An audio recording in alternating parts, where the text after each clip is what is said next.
Bien messieurs, bonjour, soyez les bienvenus. Patrick Tullier, délégué technique. À mes côtés, les deux arbitres, messieurs Verrossini et Yalourakis. Alors aujourd'hui, on est à Villefranche pour Villefranche-Strasbourg, un match de National 1 masculine de la poule 3. Et puis après, on va avoir 50 grosses minutes où nous, on va s'échauffer physiquement, mentalement, se préparer, s'habiller, discuter un petit peu sur ce qu'on va devoir faire pendant le match. On va recevoir pas mal de pression des équipes, du public, les joueurs sur le terrain, les entraîneurs, et la pression du match fera que si on n'est pas prêt mentalement, on ne pourra pas assurer correctement le match. Right here, it's payback, way back, I don't play that. This right here, it's payback, way back, I don't play that. This right here, it's payback, way back, I don't play that.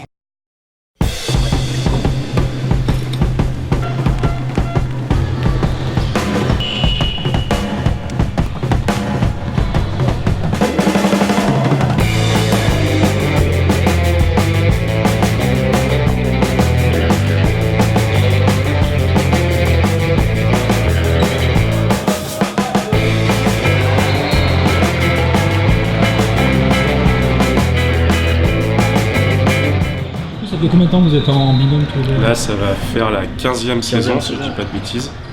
Nous, on a commencé ensemble à 15 ans sur des moins de 12 filles et moins de 12 garçons.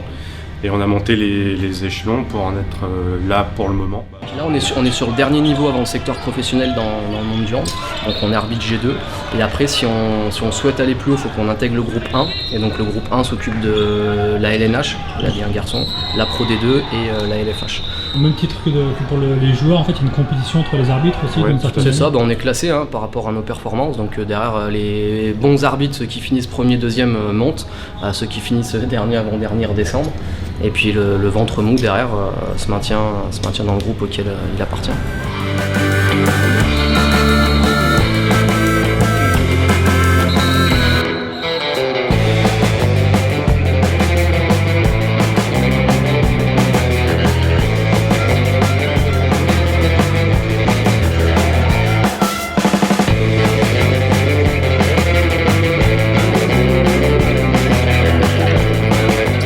Plus on monte dans les niveaux et moins on est sur l'application de la règle au sens propre du terme. Il faut essayer de capter un petit peu l'esprit du match et puis après ça rentre plus dans le cadre de l'interprétation de la règle où il y a des petites choses qu'on va pas forcément siffler. Ça veut pas dire qu'on les a pas vues, mais voilà, il y a des choses qu'on va volontairement pas siffler en se faisant comprendre par les joueurs et à l'inverse, il y a des choses sur lesquelles on pourra pas être. Il y a des choses il faut être intransigeant. Plus on va monter de niveau en fait et plus on va être sur la posture de l'arbitre, sur le savoir-être, sur la façon de communiquer avec les joueurs, avec le banc, avec le coach, avec le public. Voilà. Donc, après ça nous permet aussi nous de voir du jeu qu'on n'aurait pas connu en tant que joueur. Donc quand on a fait le choix soit de rester joueur, soit de rester arbitre, à un moment donné on est aussi lucide sur le niveau qu'on peut atteindre en tant que joueur.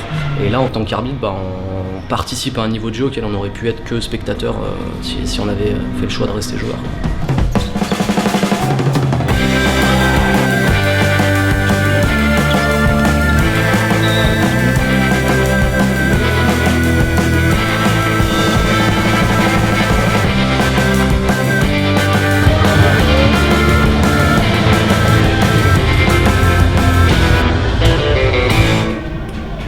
Bon voilà, 70 buts.